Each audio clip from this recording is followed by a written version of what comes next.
नमस्कार विद्यार्थियों, आप सभी का आपके अपने YouTube channel Shri Vivek classes पर स्वागत है। आज हम लेकर आ गए हैं फाइनली बोर्ड एग्जाम पेपर 2026 के लिए इंग्लिश विषय का बहुत ही इम्पोर्टेंट प्रैक्टिस पेपर क्लास 8 के विद्यार्थियों के लिए। तो विद्यार्थियों, हमने सभी इम्पोर्टेंट क्वेश्चनों को इस पेपर में कवर किए हैं जो आपके एग्जाम के अकॉर्डिंग बहुत ही इम्पोर्टेंट रहने वाले हैं। तो चलिए अब बिना टाइम वेस्ट किए हम इस पेपर को हल करना स्टार्ट करते हैं।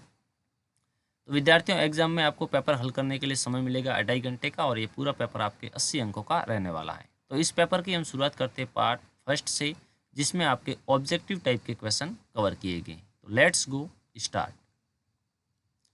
तो यहाँ पर लिखा गया है कि choose the correct option from the given options, यानी यहाँ पर जो भी आपको ऑप्शन दिए हुए होंगे उनमें से जो सही ऑप्शन है उसका आपको चयन करना है। तो क्वेश्चन नंबर है हमारा first, gym make person was blank captain of the British army, यानी जिम मेक पर्सन है वो ब्रिटिश आर्मी का कैप्टन था।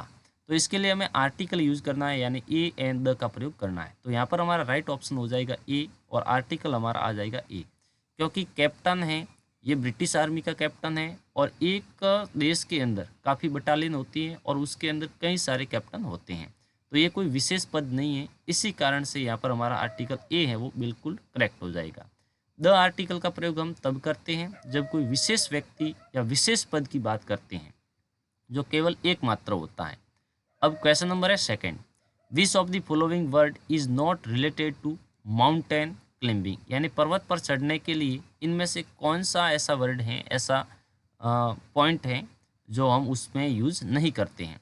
तो देखो, रोप यानी जो रस्सी होती है ज़रूरी है, सुमित यानी जो सोटी है वो भी होती है उसमें जब हम माउंटेन पर क्लाइंबिंग करते हैं, और ऑक्सीजन की तो हमें सख्त ज़रूरत रहती है। लेकिन क्लासरूम है ये इससे रिलेटेड नहीं है, ये विद्यालय से रिलेटेड है, ना कि एक माउंटेन क्लाइंबिंग से रिलेटेड। तो ऑप्शन नंबर इसमें हमारा डी है जो करेक्ट हो जाएगा। नेक्स्ट क्वेश्चन नंबर है थर्ड। क्वेश्चन नंबर थर्ड है कि विच of the underline the letters of the following words have a different sound, यानी जो अंडरलाइन किया हुआ लेटर किस वर्ड में अलग ध्वनि दे रहा है, इसकी आपको पहचान करनी है। तो यहाँ पर अंडरलाइन किया हुआ है ई और ए को, तो इसे हम पढ़ते हैं क्लीन। क्लीन यानी ई और ए ने ई की ध्वनि दी क्लीन। और यहाँ पर लिस्ट, लिस्ट, यहाँ पर ब्रेक, ब्रेक, यहाँ पर मीन। तो अलग कौन सा हो गया, सी ऑप्शन अलग है, क्योंकि यहाँ पर ई और ए है वो ए की ध्वनि दे रहे हैं, ब्रेक, है ना। आगे नेक्स्ट क्वेश्चन नंबर है fourth, Jodie blank the phone in his arms yesterday. इसमें हमें हेल्पिंग वर्ब यूज़ करनी है। एग्ज़ाम में आपका जो सिलेबस रहने वाला है, बोर्ड एग्ज़ाम जो क्लास 8 का बोर्ड एग्ज़ाम है इंग्लिश का, तो उसमें आपके जो सिलेबस के अकॉर्डिंग उसमें लिखा गया है कि आपको प्रेजेंट टेंस और पास्ट टेंस की ही हेल्पिंग वर्ब यूज़ करनी होगी। तो इनको ही हमने कवर किया है। हमने आपके और भी विषय हैं या इंग्लिश के और भी हमने प्रैक्टिस पेपर तैयार किए हैं, यदि आप उन्हें देखना चाहते हैं तो इसी वीडियो के डिस्क्रिप्शन बॉक्स में आपको लिंक मिल जाएगा, वहाँ जाकर उन्हें ज़रूर चेक करना। तो यहाँ पर हमें हेल्पिंग वर्ब यूज़ करनी है। तो यहाँ पर हम देखते हैं यस्टरडे, यस्टरडे यानी बीता हुआ कल, तो इससे हमें पता लग रहा है कि ये पास्ट टेंस की बात हो रही है। तो अब हमारी हेल्पिंग वर्ब है वो इस सब्जेक्ट के अकॉर्डिंग आएगी और सब्जेक्ट हमारा है सिंगुलर, तो इसी कारण से यहाँ पर हमारे आ जाएगा सी ऑप्शन राइट हो जाएगा, वॉज। वेयर का प्रयोग तब हम वर का प्रयोग हम तब करते हैं जब यस्टरडे में बात यानी पास्ट टेंस की बात हो रही हो और हमारा सब्जेक्ट है वो प्लूरल होना चाहिए। नेक्स्ट क्वेश्चन है हमारा fifth, blank I ask a question teacher, यानी यहाँ पर आपको एक अनुमति मांगनी है। तो हम अनौपचारिक रूप से अपने से बड़ों से कोई अनुमति मांगते हैं तब हम मे का प्रयोग करते हैं। कौन सा मॉडल यूज होता है, मे। तो ये राइट हो जाएगा, जैसे मे आई कम इन सर, है ना। इसी प्रकार से may I ask a question teacher, ठीक है। इस प्रकार से यहाँ पर हमारा ऑप्शन बी है वो करेक्ट हो जाएगा। नेक्स्ट क्वेश्चन नंबर है से, the the ant was standing, यानी जो चिट्ठी है वो खड़ी रही थी the door of its house, तो वो डोर के पास में खड़ी होगी, है ना। तो एक लोकेशन को दर्शा रही है, तो इसके लिए हमारे जो प्रीपोजिशन होगा वो एट हो जाएगा। ऑप्शन नंबर डी है वो करेक्ट हो जाएगा। अब इन यानी उस दरवाजे के अंदर तो खड़ी होगी नहीं, है ना। एबो यानी उसके ऊपर भी खड़ी नहीं होगी, तो वो उस लोकेशन के अकॉर्डिंग एट राइट हो जाएगा। नेक्स्ट क्वेश्चन नंबर है 7, Bipin Babu blank visit Ranchi to find the truth, यानी सत्य जानने के लिए बिपिन बाबू की बिपिन बाबू को रांची की यात्रा करनी पड़ी, यानी ये उसको काम मजबूरी में करना पड़ा है और ये पास्ट टेंस की बात हो रही है, तो इसके अकॉर्डिंग हमारा हैड टू आएगा। Option number B is the correct answer. यदि प्रेजेंट टेंस की बात होती तो हैज टू या हैव टू का प्रयोग करते हैं। यदि पास्ट टेंस की बात होती है तो हम हैड टू का प्रयोग करते हैं। इससे सब्जेक्ट के अकॉर्डिंग ये नहीं आता, ये सिंगुलर हो या प्लूरल, हैड टू ही आता है पास्ट टेंस में। और यदि हमारा प्रेजेंट टेंस होता है तो हैज टू और हैव टू का प्रयोग करते हैं। सिंगुलर के लिए हैज टू और प्लूरल के लिए हैव टू। अब हम पार्ट सेकंड को हल करेंगे, जिसके अंदर हमारे very short answer type question है, मतलब ग्रामर के भी काफ़ी क्वेश्चन इसमें रहने वाले हैं। वैसे हम पार्ट फर्स्ट में भी ग्रामर के क्वेश्चनों को ही कवर किया है। तो यहाँ पर क्वेश्चन नंबर 8 to 11 है, complete the passage using the correct word from the bracket. यानी यहाँ पर जो ये हमारा ब्रैकेट है, इस ब्रैकेट के अंदर जो वर्ड दिए गए, इन वर्डों का यूज करते हुए आपको इन रिक्त स्थानों की पूर्ति करनी, मतलब पैसेज को कंप्लीट करना है। तो जोडीज फादर यानी जोड़ी के पिता लेक्विट यानी शांत लेटे हुए थे, है ना, शांत से लेटे हुए थे। तो जोड़ी के पिताजी का नाम क्या था, इसके अंदर से हम देखते हैं तो उसका नाम था पेनी, है ना। तो यहाँ पर हमारे आ जाएगा ये पेनी। उसके बाद में है जोड़ी वॉज वॉरिड अबाउट द, जोड़ी है वो वॉरिड था, चिंतित था। तो किसके लिए वो चिंतित था। 9th में हमारे आ जाएगा लेफ्ट अलोन इन द, तो यहाँ पर तो आ जाएगा फॉरेस्ट, जंगल के अंदर वो उन फ़ोन को छोड़ के आ गया था। और यहाँ पर आ जाएगा हमारे फ़ोन, है ना, फ़ोन यानी हिरण का बच्चा, ये वाला आ जाएगा फ़ोन। जोड़ी वॉज वॉरिड अबाउट यानी जोड़ी चिंतित था किसके लिए, फ़ोन के लिए यानी हिरण के बच्चे के लिए। Left alone in the forest, जिसको उन्होंने जंगल में अकेला छोड़ दिया था।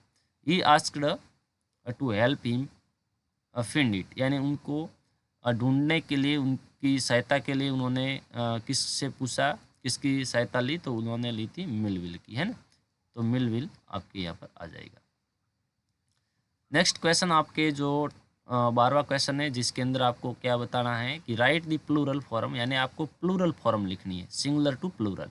तो इसके जो रूल होते हैं ना, उनको याद कर लेना सही ढंग से। यहाँ पर भी हम कवर करेंगे कुछ रूलों को। तो पहला है सेल्फ, तो इसका हमारे हो जाएगा सेल्व्स, HSELVES।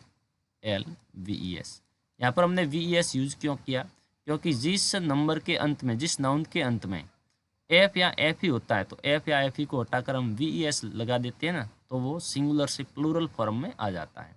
सेकेंड है एनिमी, एनिमी का मतलब शत्रु होता है, तो इसका प्लूरल हमें बताना है, तो ये हो जाएगा एनिमीज। क्या हो जाएगा, ENEMIES।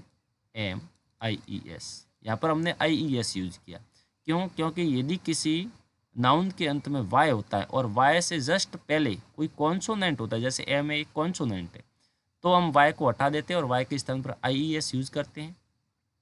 और यदि किसी नाउन के अंत में वाई होता है और वाई से पहले कोई वोवेल होता है, स्वर होता है, तो ओनली फॉर एस लगा देते हैं, जिससे वो प्लूरल फॉर्म में आ जाता है। फॉर एग्जाम्पल मैं यहाँ आपको देता हूँ बॉय, तो इसका हो जाएगा आपके बॉयज़। क्यों, क्योंकि यहाँ अंत में तो वाई है और वाई से पहले हमारा क्या है, वोवेल है, इसी कारण से ओनली फॉर एस लगेगा। एक आपको हमें कमेंट करके बताना है कि ऑक्स का प्लूरल क्या होता है। ये एग्जाम के अकॉर्डिंग बहुत इंपॉर्टेंट है, अक्सर ये पूछा जाता है। जैसे ऑक्स है, इसके अलावा जैसे मैन है, वुमेन है, क्योंकि उसमें ओनली फॉर क्या होता है कि वोवेल चेंज होते हैं, फुट हैं वगैरह, टूथ, चाइल्ड हैं, इस प्रकार से इम्पोर्टेंट है, याद कर लेना। उसके बाद में 13वां क्वेश्चन है write the missing letter in the following words, यानी मिसिंग लेटर हैं उसको आपको कंप्लीट करना है छूटे हुए अक्षरों को। तो ये फर्स्ट वाली स्पेलिंग है हमारे समित की, तो ये हो जाएगा SUMMIT, समित, है ना। और ये सेकंड स्पेलिंग है हमारे फ़ोन की, तो ये हो जाएगा FAWN, फ़ोन। इसके अलावा भी प्रत्येक चैप्टर से जो इम्पोर्टेंट आपके मीनिंग्स हैं उसको याद कर लेना, उसके अकॉर्डिंग आएगी। जैसे प्रथम पार्ट की बात करें तो जैसे क्रिसमस है, प्रेजेंट है। सेकेंड पार्ट की हम बात करें तो जैसे अर्थक्वेक है, सुनामी है, इसी प्रकार से काफ़ी स्पेलिंग है, आपको याद करना पड़ेगा। उसके बाद में 14वां क्वेश्चन है बिपिन बाबू वॉज कन्फ्यूज्ड, बिपिन बाबू हैं वो कन्फ्यूज थे। Blank he had never been to Ranchi, क्योंकि वो कभी रांची गए नहीं थे, इसी कारण से वो चिंतित थे। तो यहाँ पर हमारे ये कंजक्शन वर्ड यूज़ करना, इन दोनों में से कौन सा राइट हो जाएगा। तो बट का प्रयोग तो हम जब करते हैं जब दो अलग अलग कार्य होते हैं उनको जोड़ने के लिए, और जब एक कार्य को करना पड़ रहा है किसी मतलब एक चिंतित रूप में, तो हम बिकॉज का प्रयोग करेंगे। तो यहाँ पर हमारा आ जाएगा बिकॉज, है ना। वो परेशान थे क्योंकि वो कभी रांची नहीं गए थे, है ना।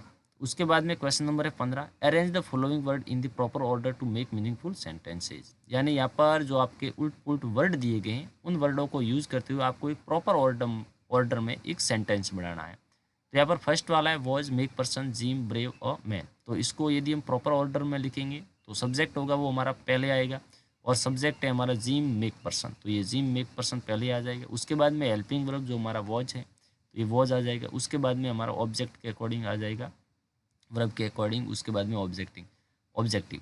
तो उसके बाद में आ जाएगा अ ब्रेव मैन, है ना, इस प्रकार से हो जाएगा। सेकेंड है the peak reach the they Everest of.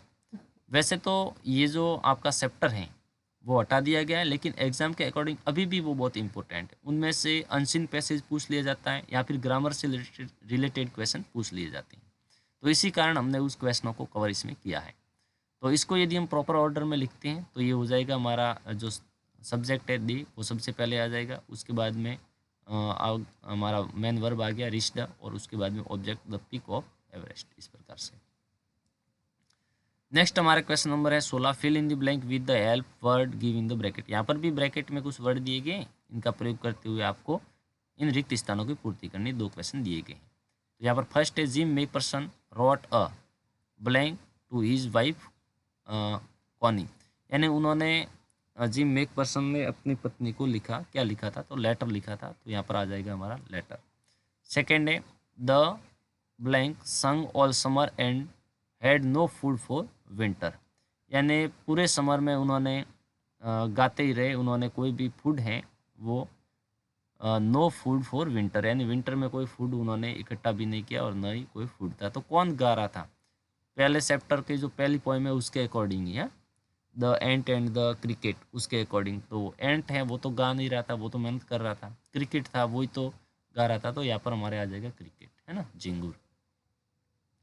अब विद्यार्थियों पार्ट जो थर्ड है वो बहुत ही इंपॉर्टेंट है, और इसमें आपको बोनस अंक भी मिलने वाले हैं। क्योंकि यदि किसी क्वेश्चन का आपको आंसर नहीं आ रहा है तो आप डायरेक्ट भी इसका आंसर कहीं से ढूंढ के लिख सकते हो, क्योंकि इसके अंदर आपके पैसेज पूछे जाएंगे, और पैसेज को तो बिल्कुल ही खाली छोड़ना एग्जाम में है नहीं।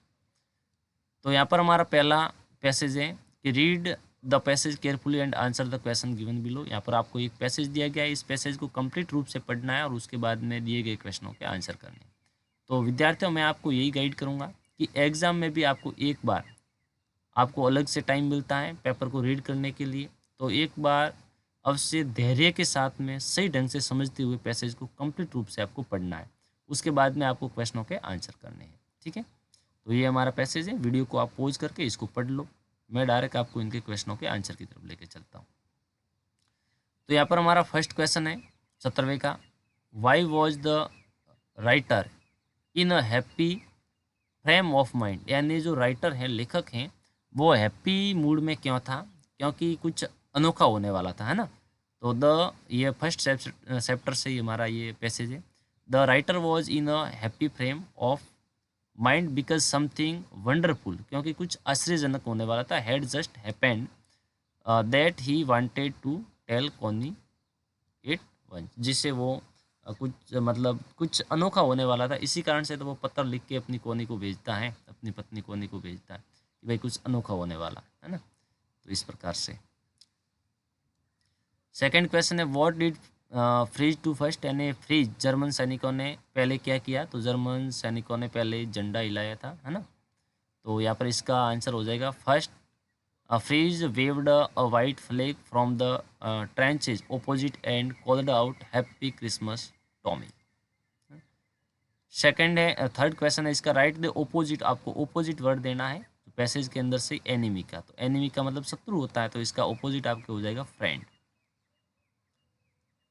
नेक्स्ट क्वेश्चन है how was the morning described by the writer. यानी राइटर ने इस पैसेज के अंदर मॉर्निंग का कैसे वर्णन किया है। तो इस पैसेज के अंदर हम देखते हैं तो इस उन्होंने कैसा वर्णन किया है, इसके अंदर देखो यहाँ पर, या तो ये फर्स्ट वाले का हमारे आंसर हो गया, और उसके बाद में starting traces yesterday morning Christmas morning it was, देखो यहाँ से ये लिखा गया इसका आंसर वेट ऑल अबाउट, यानी सब ब्यूटीफुल मॉर्निंग थी, मतलब वो सब शांत था, शांति थी, है ना। तो इस प्रकार से इसका आंसर मैंने ऑलरेडी लिख रखा है, थोड़ा ग्रामर के अकॉर्डिंग आपको व्यवस्थित ढंग से आंसर करना होगा। तो यहाँ इसका आंसर लिख देंगे हम, the writer described the morning as crisp and quiet as beautiful as he had ever seen and as cold cold and frosty as a Christmas morning should be। यानी जैसी एक क्रिसमस मॉर्निंग हमें चाहिए होती है ऐसी ही ये मॉर्निंग थी, क्योंकि उस दिन क्रिसमस का ही तो दिन था। सेकंड क्वेश्चन है 18वें का, what was being wave from the trenches opposite, यानी ऑपोजिट ट्रेंसेज थी उस पर क्या वो हिला रहे थे, तो वो क्या हिला रहे थे भाई, फ्लैग हिला रहे थे। A white flag was being waved from the trenches opposite, है ना। नेक्स्ट क्वेश्चन है, राइट द सिंगुलर, आपको सिंगुलर देना है। यहाँ पर ये प्लूरल वर्ड दिया गया है तो इसका सिंगुलर, यहाँ पर है ट्रेंसेज तो इसका सिंगुलर हो जाएगा ट्रेंस, है ना। यानी जहाँ पर सैनिक के सुपने की जगह होती है ना, गड्ढे बने हुए, उसे ट्रेंच बोलते हैं। उसके बाद में ये हमारा सेकंड पैसेज रहेगा। दो पैसेज तो आपकी बुक के अंदर से पूछे जाते हैं और एक जो पैसेज होता है वो आपके अनसीन पैसेज होता है, मतलब आपकी बुक से नहीं होगा, हो सकता है 7th या 8th की बुक से लिया जाए, या फिर अभी वर्तमान में कुछ ऐसी घटनाएं चल रही हैं तो उसके अकॉर्डिंग भी आ सकता है। तो यहाँ पर ये पैसेज है, वीडियो को पॉज करके आपको पढ़ लेना है, मैं आपको डायरेक्ट क्वेश्चनों के आंसर की तरफ लेके चलता हूँ। तो यहाँ पर फर्स्ट क्वेश्चन है, how did the fawn eyes look at जोड़ी, यानी जोड़ी को उस हिरण के बच्चे ने किस प्रकार से देखा, किस प्रकार से उन्होंने घूरा था। तो the fawn eyes looked at Jody steady dark and full of wonder, यानी आश्चर्य रूप से उन्होंने उनको देखा था, एक रूखेपन से, है ना। कोई उन्होंने आशा नहीं रखी थी उस, मतलब हिरण के बच्चे को कोई आशा नहीं थी कि भाई ये मुझे क्यों टच कर रहा है। उसके बाद में what effect did the touch of the phone have on जोड़ी, यानी जोड़ी ने जैसे उसको टच किया तो उन्होंने कैसा इफेक्ट किया। तो इसका आंसर हो जाएगा the touch of the phone made जोड़ी, इसको हम पढ़ते हैं डिलीरियस। डिलीरियस का मतलब होता है उत्सुक या भावुक हो जाना। तो जैसे उन जोड़ी ने फाउन के बच्चे को टच किया तो उसके ऊपर क्या इफेक्ट पड़ा, वो एकदम भावुक हो गया था। Third question, right the opposite gender of the following word mother. Mother का आपको ऑपोजिट जेंडर देना है, तो मदर का मतलब माता, तो फादर का मतलब पिता, तो यहाँ पर ये हो जाएगा फादर। नेक्स्ट क्वेश्चन नंबर 20 है और 20 का फर्स्ट क्वेश्चन है, why did Jodie have to lift the phone high under his arm, यानी उस जोड़ी ने उस बच्चे को पहले से ऊपर उठाया हुआ था, बट उन्होंने अपने आर्म को और भी ऊपर किया, अपनी जो भुजा है ना, अपने हाथों को उस जिस हाथों से उन्होंने उठाया हुआ था उन हाथों को और भी ऊपर किया था। तो इसका कारण क्या था, क्योंकि उसकी टांगें लंबी थी उस हिरण के बच्चे की, तो ज़मीन के टच हो रही थी, इसी कारण से। तो देखो इसका आंसर लिखेंगे, Jodie had to lift the phone high because it's legs were surprisingly long and used limply, क्योंकि उसकी जो लंबी जो टांगें थी वो ज़मीन को टच कर रही थी, है ना, इसी कारण से उन्होंने ऊपर उठाया था। नेक्स्ट क्वेश्चन है, what happened when Jody put his arm around the fawn body, यानी उन्होंने जोड़ी ने उस फावन को अपने गले लगाया, तो वॉट हैपेंड यानी क्या हुआ। तो when Jody put his arm around the fawn a light convulsion passed over it but it did not stir, यानी जैसे ही उन्होंने उस फावन यानी हिरण के बच्चे को गले लगाया तो वो एक रूखेपन से, मतलब उसकी धड़कन है वो, मतलब वो काँप रहा था, और लेकिन वो हिला डुला बिल्कुल नहीं, स्थिर रहा, ठीक है ना। डिड नॉट स्टिर यानी वो हिला डुला नहीं, लेकिन वो काँप रहा था। थर्ड क्वेश्चन है, राइट द वन वर्ड, आपको वन वर्ड देना है और वन वर्ड के लिए यहाँ पर आपके सेंटेंस दिया गया टू मूव और शेक स्लाइटली, यानी जो धीरे धीरे से और बिल्कुल कम दोलन गति के साथ में तेज़ गति से कुछ हिलता है तो उसे हम क्या बोलते हैं, कंपन बोलते हैं ना। तो ये स्पेलिंग हमारे आई हुई है सी से, और अभी इसका हमने वर्णन किया यहाँ पर कन्वल्सन, ठीक है ना। तो ये हो जाएगा इसका। उसके बाद में 21वें से 22 तक हमारे क्वेश्चन रहेंगे, उसमें आपके पैसेज रहेगा जो अनसीन पैसेज रहेगा।